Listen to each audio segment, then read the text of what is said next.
means it's taken away. It's a passive voice. It's not that we do it. It's taken away. How? Because of performing devotional service. Then we can attain nishta, steadiness. And from nishta comes ruchi, comes a taste for devotional service. And from ruchi comes bhava, and from bhava comes prema.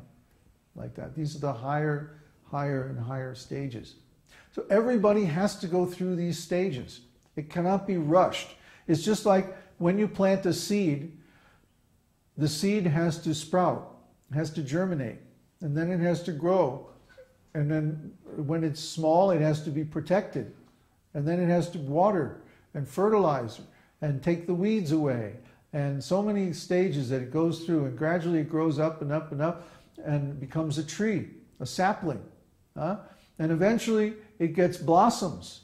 And then the blossoms have to be fertilized. And then finally, maybe we'll get a fruit. Okay? But until the tree goes through all those stages, all the way from being a seed to being a mature tree, we can't get the fruit. So it's like that with devotional service. There's all these different stages. Just like when I was giving my seminars here in Mexico City, I used to start out by teaching them the Dvarashakshara mantra, Om Namo Bhagavate Vasudevaya. And then I said, okay, that's it. That's all you need to know. Just give up everything, go to the forest and chant this mantra for 6 months, 24 hours a day, and you'll see God. That's it. Bye. And they go, no, wait a minute. Oh, really? What's the problem?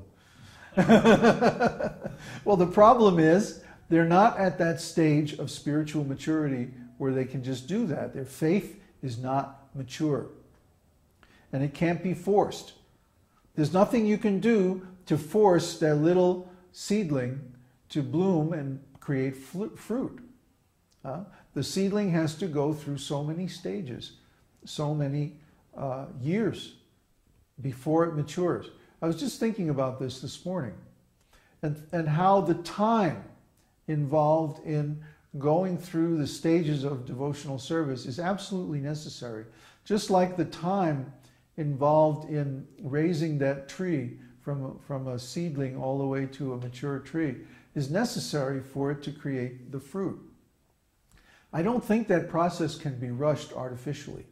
I don't think you can just take somebody off the street and drop them into an association where people are chanting 64 rounds and have them realize Krishna, as Shama Sundar or something like that.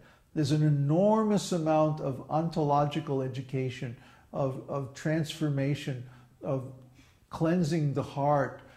So many things have to take place before they can actually attain the platform where they can chant that much.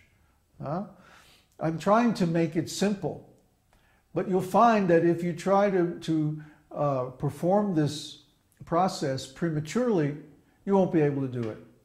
I remember there was one guy in Mayapur who tried to, this was while Prabhupada was present actually, it was in 1974, 1975. And he asked Prabhupada, can I just sit in the kutir and chant 64 rounds? Prabhupada said, oh, yes, you want to do that? And he said, yes, Prabhupada, I really want to do it. I'm tired of this material world and offenses and all this. So Prabhupada said, okay. And they gave him a little hut, and he just sat there and chanted. Yeah? He lasted 2 weeks. And after that, he was begging, oh, please, let me do something else but just chant. The fruit has to be ripe.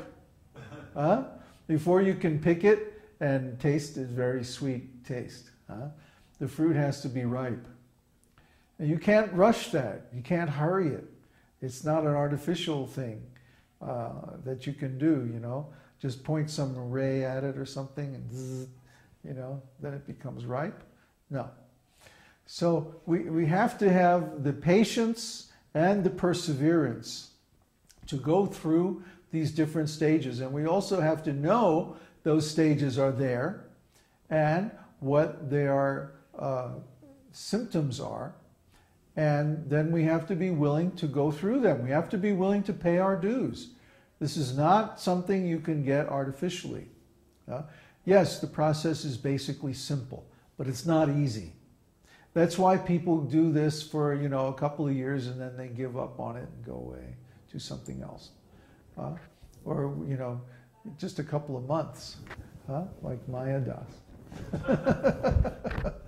Well, we laugh, but it's actually a tragedy, because for someone to come so close to getting the means to liberate themselves from this material world, and then even they know all of the process and everything, and then they give it up, and they give up the association of the devotees, and they go away. And this is horrible. It's a tragedy. When somebody has a car crash or a plane crash and they're injured or they die, we think, oh, it's so terrible, it's so tragic, and it is. But it's just as bad when someone comes to this process of devotional service and then out of some whimsical thing or out of bad association or whatever the cause is, they give it up. That's horrible. They've got the cure right in their hand, they're about to take the medicine, and then, oh, no, I don't think so. Really. Let me just take birth next time as a woman or whatever. I mean, it's horrible. Whatever you contemplate in this life is where you go in the next life. Yeah, so we want to make sure that we contemplate things that are going to elevate us rather than degrade us. So it's better, even if we're not successful in devotional service, even if we try our whole life and we still don't make it, we're better off than if we try it and fail and give it up. Oh yeah, that Hare Kṛṣṇa, I tried that. It didn't work. One time I had a guy in Hawaii tell me, yeah, I tried chanting Hare Kṛṣṇa. It didn't work. I said, well, what did you do? He said, I chanted a whole afternoon, 3 or 4 hours.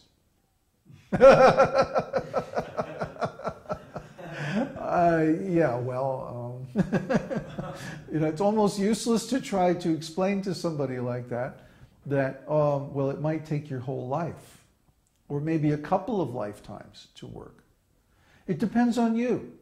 I suppose it's theoretically possible that someone could go through all of those 9 stages in a very short time, but practically speaking, I don't see it happening. Practically speaking, I see that the mental inertia of desiring so many material things takes a long time to overcome. The number of impressions that we absorb in the mind, both in this life and in the previous life, for material objects is very high. So it takes a lot of spiritual impressions to overcome that. And you can't generate those spiritual impressions just overnight. It's going to take some time. So then your years spent in service in India and traveling and all that contributed to your coming to the platform of chanting for 6 months? Yes, if only in the sense that I tried all those things, did my best, and it still didn't give the result. It's like, okay, I've tried everything else. This is the only thing left. Hare Krishna. And the answer was right there all the time in the scriptures. It's just that in the association of devotees that I was in, nobody was saying, yes, this is what you should do. They were all saying, oh, you should serve our organization. You should associate with all these neophyte devotees. You should, go preach and distribute books and raise money and blah, blah, blah. They were focused on that, thinking that was going to save them. And of course, they're much better off than if they had remained outside of devotional service, but still, they're not coming to the offenseless platform. And I believe that's because they never took complete shelter of the holy name. After you've been a devotee for 10 or 20 years, I mean, come on, you ought to be somewhere. Not still on the same old platform of churchy kind of, let's have our Hare Kṛṣṇa social club and have big passionate kirtans and collect a lot of money. We have to get past that.